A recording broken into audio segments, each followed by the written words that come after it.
Hermanos, buenos días. Hoy es miércoles, hoy tenemos nuestro estudio bíblico presencial. Estoy grabando estas lecciones. Como verás, todavía no me siento muy bien de la voz. He mejorado, creo que bastante, pero esto que me pasó me ha comprometido mucho mis cuerdas vocales. Entonces sigo grabando esta lección, la lección número 8 del Camino al Gozo, porque espero que tú la puedas ver, espero que puedas crecer, espero que sigas el libro, espero que apuntes en el libro, que son muy importantes, ¿no? O sea, quiero darle mi tiempo a cada uno de ustedes y pues por estas razones no me encuentro muy bien, pero insisto que es muy importante. Déjame compartir pantalla en este momento. La lección es corta, es muy sencilla, mucho más depende de ti que de mí, pero tengo que darte las indicaciones necesarias para que continúes haciendo el libro de discipulado del Camino al Gozo. Déjame compartir pantalla por un momento, ¿sí? Entonces, ok, espero que veas esta pantalla. Casi estoy seguro que la puedes ver. Yo voy a voltear un poquito porque creo que es importante. Y recordamos en este momento lo que fue nuestro versículo bíblico, la lección pasada. Y dice, si confesamos nuestros pecados, Él es fiel y justo para perdonar nuestros pecados y limpiarnos de toda maldad. Lo tengo de memoria, ¿verdad? ¿Lo puedes decir de memoria?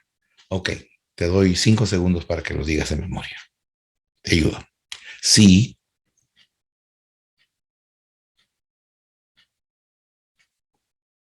Primera de Juan 1:9. Entonces ese versículo debes haberlo aprendido. Ahora, déjame continuar trabajando la lección aquí. Como verás, yo tengo mi libro, ¿no? Listo aquí en mi mano y está mi Biblia y están todas las cosas que necesito para trabajar este libro, importante, como es una guía básica de aquellas cosas que necesito para mi crecimiento espiritual. Entonces, la lección de hoy se llama el gozo de compartir, ¿no? Y en primer lugar, como dije, esto mucho más depende de ti que de mí, porque primero nos hace una pregunta de evaluación y nos dice, ¿cómo te sientes? ¿O cómo se siente usted? ¿No? Si usted, de alguna manera, ¿cómo se siente cuando piensa en compartir lo que usted ha recibido como el Evangelio, ¿no? Como que es usted un creyente ahora, ¿no? O con un no creyente, ¿no? O sea, ¿cómo se siente usted compartiendo el Evangelio con una persona que no conoce a Cristo? Y nos da algunas alternativas aquí y nos dice, por ejemplo, sientes temor de ser rechazado, sientes temor y no saber qué decir, sientes temor de imponer tus creencias, o tienes algún otro tipo de temor, ¿cuál es? Entonces el manual nos guía a tener una respuesta, ¿no? Y yo diría que esta respuesta, si estás solo, mírate al espejo y di lo que verdaderamente sientes. Algunos sienten pánico de hablar. Entonces la primera pregunta es ¿cómo te sientes, no? Y la segunda pregunta acá que viene dice llena los espacios requeridos. Pero en este caso nos da una observación. Nos dice, usando los 8 espacios en blanco que están abajo, escriba de memoria los 8 verdades esenciales del mensaje del Evangelio en los espacios correctos. Regrese a los capítulos 8 y 9 para chequear si sus respuestas están correctas. Ahora, ¿dónde está este puente? Si usted recuerda, este puente está en el comienzo del libro. En el comienzo del libro habíamos hablado acerca de Dios, habíamos hablado acerca del hombre, habíamos hablado también acerca del pecado, de la muerte, habíamos hablado, si mal no me equivoco, también acerca de Cristo, de la cruz, de la fe, de la vida, ¿no? Ese es el cronopuente que se llama, ¿no? Y la idea es que cuando nosotros compartimos el Evangelio, podamos involucrar esto que hemos aprendido, ¿no? Del cronopuente, ¿no? De quién es Dios, qué es el hombre, el pecado, y así, lo que le acabo de narrar, ¿no? En nuestra conversación. La presentación del Evangelio Primero que nada, no es una presentación que debe ser algo por el cual tú te tengas que sentir obligado, ¿no? Dios no obliga a nada ni a nadie. Si tú no quieres hacerlo es porque no estás todavía listo. Pero por otro lado, necesitamos entender que es muy, pero muy importante que tú sientas gozo al hacerlo, porque no hay nada más valioso que llevar una vida hacia Cristo. Entonces luego, siguiendo con la página, nos da una indicación de cómo podrías tú escribir tu historia, ¿no? Y nos dice que hables mucho acerca de lo que sucedió antes de conocieras a Cristo, el cómo conociste a Cristo y después de conocer a Cristo. O sea, honestamente, para plantear esto, lo mínimo que se requiere son 4 minutos. Estoy seguro que en este momento, siguiendo las indicaciones que estamos leyendo en la hoja, aquí en nuestro libro, seguramente te vas a demorar un poquito más escribiendo, pero no tendrás dificultades si realmente conoces a Cristo. Entonces, la idea es que prepares aquí, ¿no? Que estés dispuesto a cumplir el objetivo. El objetivo es una versión de tu propia historia, ¿me entiende usted? ¿No? Y esto se puede compartir por lo menos en 3 o 4 puntos importantísimos, ¿no? Antes, cómo y después. Ahora, pero déjame, déjame enseñarte también que existe, mentalmente podemos desarrollar un formato básico de secuencia cronológica, se dice, ¿no? Por ejemplo, en mi mente usted puedes visualizar ese gráfico que tengo ahí, ¿no? Cómo es tu historia antes de conocer a Cristo, ¿no? Y trata de hacerlo lo más interesante posible. ¿Cómo es tu historia, no? ¿Cómo es el cómo conociste a Cristo? ¿No? Trata de hacerlo muy interesante para que puedas explicar el Evangelio, ¿no? Y cómo es tu historia ahora después de conocer a Cristo, ¿no? Ahora, no solamente esto, hay otra opción, porque por ejemplo, muchas personas no recuerdan, esa es la impresora que está haciendo algunas impresiones que le pedí hace como 20 minutos, recién las hace. Entonces, hay una forma especial, por ejemplo, muchos de ustedes conocieron a Jesucristo cuando eran niños y no recuerdan el antes, ¿no? Entonces recuerda tal vez que usted tuvo conocimiento de Dios, pero usted no recuerda que antes haya pecado, que usted haya pasado por una situación difícil. Entonces tal vez usted solamente debería referirse a su nacimiento espiritual. ¿Cuándo llegó a usted la verdadera fe? Y no es porque no haya tenido pecado, sino que al ser una persona que nació en un hogar de creyentes, ¿no? A veces de pronto que no tuvo esa manera de experimentar el pecado como otras personas, y usted no entendía eso. Usted necesita entender qué es el pecado, pero pues como dije, para muchas personas dicen, no saben qué decir porque antes no hacía nada malo. Ahora, no quiere decir que no han pecado. Lo que pasa es que pues de niño uno no tiene mucha conciencia lo que es el pecado. Uno lo llevan de niño a la iglesia y crece pensando que es creyente cuando un día reconoces que necesitas a Cristo como tu salvador personal. Entonces aquí te plantea un formato opcional, ¿no es cierto?, acerca del nacimiento realmente en la fe, del tiempo de salvación en la fe y cómo es ahora tu vida, ¿no? Cómo es ahora. Ahora, luego de esto te decía que esta es una lección bastante corta, pero no por eso insignificante, porque el manual te da algunas pautas de qué hacer, qué decir, qué no hacer, qué no decir, y ahí tú puedes encontrar, leyendo en la hoja número 41, vas a encontrar bastante información. Ahora, yo he querido poner al lado el testimonio bíblico. Quería poner mi testimonio, pero ya ustedes lo conocen. Yo pensé que era mejor poner el testimonio de una persona que está compartiendo el evangelio de una manera real y está puesto, ¿no?, en la Biblia. Y por eso puse el testimonio de Pablo ante el rey Agripa. Déjame leerlo por un momento. Está en Hechos capítulo 26, versículos 1 al 29. Entonces, esto es lo que Pablo está haciendo, compartiendo el evangelio después que él conoció a Jesucristo. Dice, luego Agripa dijo a Pablo, ¿se te permite hablar por ti mismo? Luego Agripa dijo a Pablo, Esa fue una gran oportunidad. Entonces Pablo extendió la mano y comenzó su defensa. O sea, Pablo lo hacía a manera de defensa. Me tengo por dichoso que haya de exponer hoy mi defensa delante de ti, oh rey Agripa, acerca de todas las cosas de las que soy acusado por los judíos, mayormente por ser conocedor de todas las costumbres y cuestiones de los judíos. Por lo tanto, te ruego que me escuches con paciencia, con paciencia. Y luego, después de Pablo hizo esa, su introducción ante el rey, Pablo le habla de sus antecedentes, quién era él, o sea, el antes, ¿no?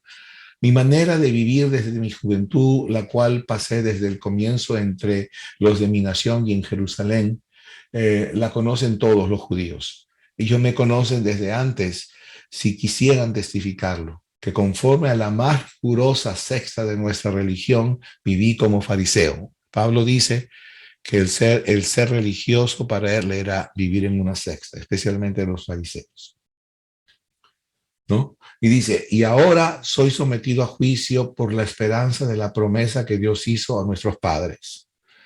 Promesa que esperan alcanzar nuestras 12 tribus sirviendo constantemente de día y de noche. Por la misma esperanza soy acusado por los gentiles, oh rey, porque se juzga increíble, porque se juzga increíble entre vosotros que Dios resucite a los muertos. Es una pregunta que hace Pablo. Luego Pablo habla acerca de su vida anterior. Pues yo, a la verdad, había pensado que debía hacer muchas cosas contra el nombre de Jesús de Nazaret. Y esto hice en Jerusalén. Habiendo recibido autorización de los principales sacerdotes, yo encerré en cárceles a muchos de los santos.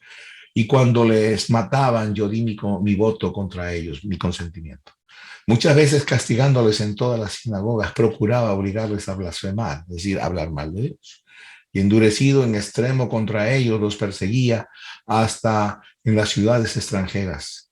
En esto estaba ocupado cuando iba a Damasco con autorización y comisión de los principales sacerdotes. Ahora Pablo sigue hablando acerca de cómo fue su conversión. En el camino a mediodía, oh rey, vi desde el cielo una luz más resplandeciente que el sol. Alumbró alrededor de mí y de los que viajaban conmigo. Habiendo caído todos nosotros a tierra, oí una voz que me decía en lengua hebrea, Saulo, Saulo, ¿por qué me persigues? Dura cosa te es dar coces contra el aguijón. Entonces yo dije, ¿quién eres, Señor? Y él dijo, yo soy Jesús a quien tú persigues, pero levántate y ponte sobre tus pies, porque te ha aparecido para esto, para constituirte en ministro y testigo de las cosas que has visto y de aquellas en que apareceré. Yo te libraré del pueblo y de los gentiles, a los cuales ahora yo te envío, para abrir sus ojos, para que se conviertan de las tinieblas a la luz y del poder de Satanás a Dios, para que reciban perdón de pecados y una herencia entre los santificados por la fe en mí.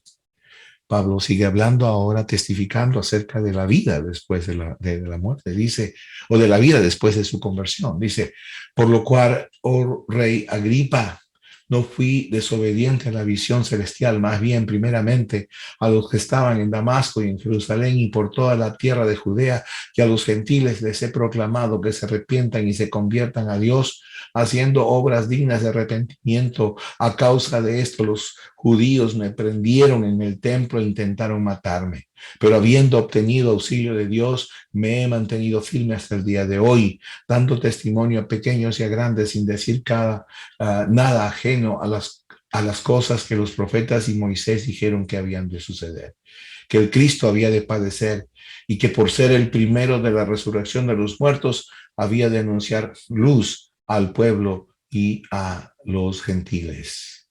Luego, estoy presentando como un bosquejo del testimonio personal y me da una idea de un posible tiempo. Estoy brindándoles un posible tiempo que usted podría tener. La tarea que usted tiene es brindarme su testimonio personal, grábelo, o si no, en la próxima reunión que tenga con cada uno de ustedes en persona, porque los voy a llamar y voy a contactar con usted. Si está haciendo el libro, yo le voy a pedir que me dé su testimonio de la manera como le estoy planteando aquí. Primero haga una introducción, debe demorar unos 15 segundos, ¿no? es la parte de la situación, ¿no? Con quién estás hablando, hazte de cuenta que estás hablando con una persona que no tiene a Cristo. Luego, tus antecedentes deben durar unos 30 segundos, ¿no? Esto depende de la situación en que estés, de las personas que están presentes, en fin, ahí te doy varios detalles. Luego, habla de tu vida antes de conocer a Cristo, toma unos 30 segundos. Habla acerca de tu conversión o cómo conociste a Cristo, esto debe durar un minuto aproximadamente. Estamos hablando acerca de cómo presentar a Cristo a los oyentes, ¿no es cierto? ¿No? O se presenta a Cristo a todas las personas que se están escuchando, puedes utilizar 15 segundos para esto, ¿no?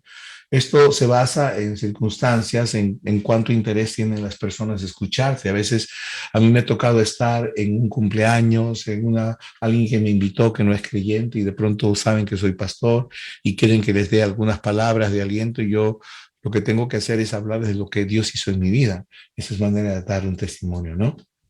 Luego, en la última página aquí, habla acerca de comenzando cómo compartir el Evangelio, que acá te da varias claves, ¿no? De qué es, cómo de lo que debes de escribir, por ejemplo, a cuántas personas te gustaría compartirles el Evangelio, pon sus nombres para orar por ellos. Luego, cómo y cuándo te gustaría compartirles el Evangelio, ¿no? Y luego habla acerca de orar regularmente por aquellas personas que has compartido el Evangelio. Esto te convierte en un ganador de almas, porque no va a faltar una persona que te diga, yo quiero creer, ¿verdad? Primera de Juan, capítulo 1, versículos 41 y 42, ya se me está apagando la voz. Dice, este halló primero a su hermano Simón y le dijo, hemos hallado al Mesías, que traducido es el Cristo, y le trajo a Jesús. Y mirándole Jesús dijo, tú eres Simón, hijo de Jonás, tú serás llamado Cefas, que quiere decir el Cristo. ¿Te das cuenta? ¿No? ¿Te das cuenta? No, yo Simón, o sea, el compartir el evangelio se hace una cadena. Yo a mi hermano a su amigo a su otro hermano, y etcétera, y así muchas personas llegan a conocer el evangelio. Ahora, no te sientas incómodo con mi voz, por favor. Quisiera no te sientas mal, yo voy a mejorar. Solamente en algunos momentos pienso, hay un corito que dice, te alabo de corazón, yo te alabo con mi voz. Te alabo de corazón, yo te alabo con mi voz. Dice, te alabo de corazón, yo te alabo con mi voz. Te alabo de corazón, yo te alabo con mi voz. Y si me falta la voz, yo te alabo con las manos. Y si me faltan las manos, yo te alabo con los pies. Y si me faltan los pies, yo te alabo con el alma. Y si me falta el alma, es que ya me fui con él. Oh, todavía me falta mucho para irme con él. Ora por mí, ora por mi voz. Gracias por tu presencia. Haz tu tarea, lee esta lección, trabaja tu libro, escribe tu testimonio. Te voy a llamar, vamos a compartir y espero que el Señor te bendiga. Muchas gracias por escucharme. Ora por mí, ora por nosotros. Que el Señor te bendiga. Nos vemos.